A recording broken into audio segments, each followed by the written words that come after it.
검찰과 관련된 여러 가지 사건들에 대해서 파헤치고 언론을 통해서 보도하게끔 하면서 제보자 X라고 불리기도 하고요. 그래서 제가 출퇴근을 한 거의 2년 반 정도 했었는데 남부지검으로? 그렇죠. 남부지검 이제 죄수신분으로서 저는 제 방이 따로 있었어요. 검사실, 부장검사방 옆에. 지금도 이재명 수사를 하는 게 어미진이잖아요. 그렇죠. 그럼 지금처럼 수사를 못했을 거예요. 그 사건이 밝혀졌다면. 그 정치검사들의 그런 수사 행태는 꼭 처벌되리라고 봐요. 저는 그렇게 희망하고 그렇게 될 것이라고 믿고 있고요. 너무 억울한 거죠. 그리고 어찌됐든 경제를 위해서라도 빨리 윤석열은 내려와야 되지 않나. 자, 안녕하세요. 오늘은 아마 요즘 가장 핫하신 분일 겁니다. 검사들하고 직접 최일선에서 검사들하고 지금 분쟁도 벌이고 고소도 하고 싸움을 하고 계시는 우리 유명하신 제보자 X 님을 뵙고 여러 가지 좀 대화를 나눠볼 수 있도록 하겠습니다. 안녕하세요. 예, 감사합니다. 안녕하세요. 이렇게 진면목을 못 보고 항상 이렇게 가면을 쓰고 나오시니까 사람들이 참 궁금해하는 사람들이 참 많을 것 같습니다. 자, 사람들이 잘 우리 제보자 X님에 대해서 저야 많이 알지만은 잘 모르시는 분들이 있을 것 같아서 좀 간략하게 소개 좀 해주십시오. 저는 여러 언론을 통해서 제가 얼굴을 비친 적은 없는데요. 검찰과 관련된 여러 가지 사건들에 대해서 파헤치고 언론을 통해서 보도하게끔 하면서 제보자 X라고 불리기도 하고요. 페이스북으로서는 제가 이제 글 쓰는 필명이 25하라고 되어 있으니까 그렇게 또 알려져 있습니다. 그동안 이제 검찰하고 관련된 여러 가지 제보를 많이 해오셨어요. 그래서 사람들은 생각할 때 상당히 쇼킹했고, 검사하고 죄수들하고 거래를 해? 이런 생각도 하고, 그래가지고, 이런 일이 진짜로 있어? 대부분 우리 제보자 X님 얘기를 안 믿는 사람들이 일반 대중들은 참 많아요. 어떤 사건들이 제보가 처음에 됐었고, 제보를 하셨고, 제보를 하시게 된 이제 결정적인 계기, 이게 어떤 게 있었는지 좀. 뉴스타파에서 했던 죄수검사 10부작.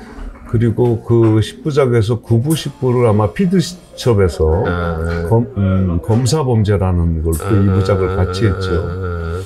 그렇게 알려지기 시작했고요.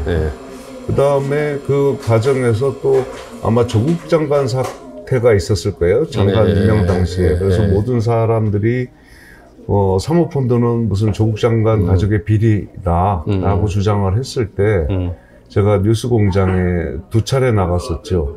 한 번은 단독으로 1시간 나갔고 그 다음에 한 30분 나갔는데요. 그때도 역시 얼굴은 드러나지 않고 제보자 X라는 이유로 해서 그 사모펀드 세상에 잘못 알려진 조국 사모펀드라고 해서 잘못 알려진 부분에 대해서 제가 알리면서 또 많이 알려지게 됐고요.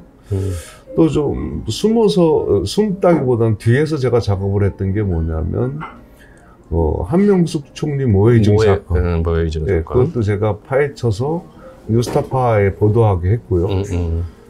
또 지금은 많은 정보들이 공유가 돼서 도이치모터스 주가 조작 사건에서도 좀 이해하고 있는데 그 사건을 처음 파헤친 게 저예요. 그래서 제가 그 사건을 저 혼자 옛날에 그 죄사검사에 나왔을 때처럼 금조부 수사 방식으로 제가 혼자 그 파일을 들고 2주 동안 방 안에서 파헤쳤어요. 그래서 그걸 가지고 어떤 파일을 말씀하시는 거죠? 처음에 그 도이치모터스 사건이 경찰 내사보고서가 내사보고서 그게 그 경찰 간부가 죄사검사를 보고 죄사검사의 제보자 X가 기업범죄를 파헤치는 사람이었다 라는 걸 보고 보내셨어? 이쪽으로? 아니 그 사람이 그 보도를 보고 그 경찰 간부가 익명으로 우편물로 그 내사보고서를 뉴스타파에 보낸 거예요. 근데 뉴스타파에서 그 자료를 봤을 때 기자들 아무것도 몰라요. 용어도 이해도 못하고. 그렇죠. 그래서 제가 그걸 가지고 줘봐라 내가 파헤쳐 볼게 라고 해서 제가 골방에서 2주 동안 파헤쳤어요.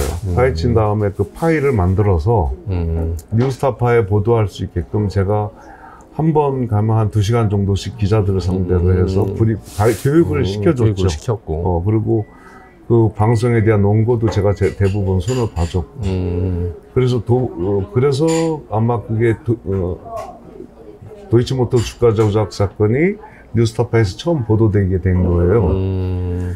자, 이제 조금 이제 구체적으로 조금씩 들어가 보겠습니다. 예. 이제 검사들이 수사하는 방법을 몸소 이제 어떻게 보면 체험을 하신 건데, 예. 그 당시 이제 수사를 받으시면서 검사들의 어떤 수사 방법이나 잘못된 방법이 어떤 게 있다고 느낀 점이 있습니까? 이제 제가 재수사를 받을 때는 제가 어떤 대응 능력이 없었어요. 없어요. 근데 그러다가 2015년도에 네.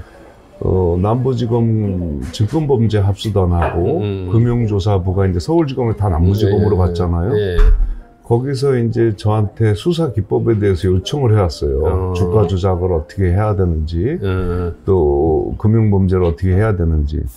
그래서 제가 출퇴근을 한 거의 2년 반 정도 했었는데. 남부지검으로? 그렇죠. 남부지검 이제 죄수신분으로서. 저는 제 방이 따로 있었어요. 검사실, 부장검사방 옆에. 아니, 그러면은 네, 그 당시에 이제 수인 신분에서. 예, 맞습니다. 그렇지만 제가 쓸 수 있는 방이 따로 있었고, 컴퓨터, 전화기, 아이패드, 핸드폰 다 가지고 있었죠. 그러면 뭐 일반 일상생활이나 똑같은 거네? 그렇죠. 출근해서 일하는 거예요. 검찰로 출근해서. 교도소에서 일일이 출근해가지고 거기서 일을 하는 거? 물론 올 때 갈 때는 묶여서 가죠. 그래서 그렇게 해서 제가 사건을 파헤쳐서 이제 검사들에게 회의 날짜에 브리핑을 해줘요. 그럼 궁금한 거 있으면 질문을 하고.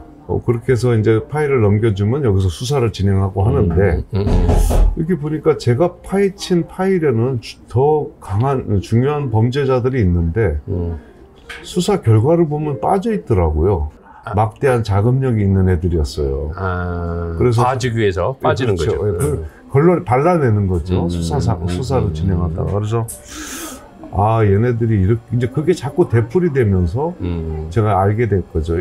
검사들은 언제든지 마음만 먹으면 사건을 빼줄 수도 있고 더 확장할 시기도 있고. 그렇습니다. 그래서 아마 제가 PD수첩에서 나가서 했던 말이 많이 회자됐던 게, 검사들의 수사 방식은 두 가지가 있다. 하나는 죽이는 수사하고 덮는 수사. 죽이는 수사로 명성을 얻고 덮는 수사로 돈을 쌓는다. 이제 그렇게 제가 표현을 했었죠. 예, 맞습니다. 그리고 또 이제 우리 제보자께서 이제 그 한명숙 모해 위증 사건의 어떤 결정적인 역할을 해오신 거로 나오는데요. 그 사건을 접하게 된 계기하고 좀 사건에 대해서 이제 대략적으로 설명을 좀 해주실 수 있습니까? 제가 이제 구속돼 있을 당시 한은상 씨는 원래 주식시장에서 알던 사람이에요. 원래부터 알던 사람이에요? 아는 사람인데, 이제 제가 구속되니까 한은상 씨가 한명숙 총리 사건이 조작됐다. 그건 내가 당사자다. 알고 있다. 빨리 언론에 알리자라고 했어요. 2014년도인가 5년도쯤에. 근데 그 당시는 저도 제 앞가름하기가 힘들었고, 알린다고 해서 이게 알려질 것 같지 않아요. 그러다가 촛불이 일어나고 문재인이 당선된 날, 그때 제가 한은상 씨한테 편지를 써요. 이제 알리자 라고 해서 한은상 씨가 그거를 당시에 청와대로 탄원서로 있죠. 그 바보스럽게 청와대에서는 서울지검으로 보내요, 서류를. 근데 서울지검장이 윤석열이었잖아요. 그렇죠. 그러니까 묻어버린 거예요. 그래서 그때 또 묻혔다가 다시 제가 나와서 2019년도에 뉴스타파하고 재수사 검사를 하게 되면서 재수사 검사의 촬영이 거의 다 끝나갈 즈음에 그 사건도 다시 뉴스타파에 던져줘요. 이런 내용이 있으니까 이거 취재하자. 라고 해서 그게 세상에 알려진 거죠. 시기를 놓쳐가지고 이제 결국은 이제 처벌이 어려워진 상황이 됐잖아요. 그죠? 그거는 어떻게 된 거냐면, 일단은 추미애 장관이 적극적으로 밝히려고 했어요. 추미애 장관 입장에선. 그래가지고 수사 지휘도 하고 그랬죠. 그런데 박범계 장관이 들어서면서 네. 무능한 지시를 한 거예요. 이제 이문정 검사님이 이 수사를 담당했었는데 이문정 검사님은 수사를 다 해놓고 거의 공소장까지 써놨어요. 그래서 보고를 했어요, 박범계한테. 그럼 바로 이제 진행을 시켜야 되는데 박범계가 이거를 그 무슨 대검 회의에 회부한 거예요. 거기서 결정을 해라. 검사들이 그걸 합니까? 안 하죠. 뭐. 네. 그래서 그게 공소시효로 묻히게 된 건데 사실 그 만약에 그때 밝혀졌다면 어미준이 지금도 이재명 그 한명수 총리 사건을 조작했던 사람 중에 한 사람이 어미준인 건데 지금도 이재명 수사를 하는 게 어미준이잖아요. 그렇죠. 그럼 지금처럼 수사를 못했을 거예요. 그 사건이 밝혀졌다면. 그리고 제가 아는 정보를 지금 저희가 파헤치고 있지만 아직 공소시효가 남은 어미준 범죄가 하나 있어요. 어떤 거죠, 혹시? 그 똑같은 형식이에요. 사람을 불러다가 조작을 하고 위증을 강요. 재수를 불러다? 예. 그 위증을 강요한 똑같은 사건인데 그건 제가 좀 더 파헤치면 제가 또 알려드리겠습니다. 예, 알겠습니다.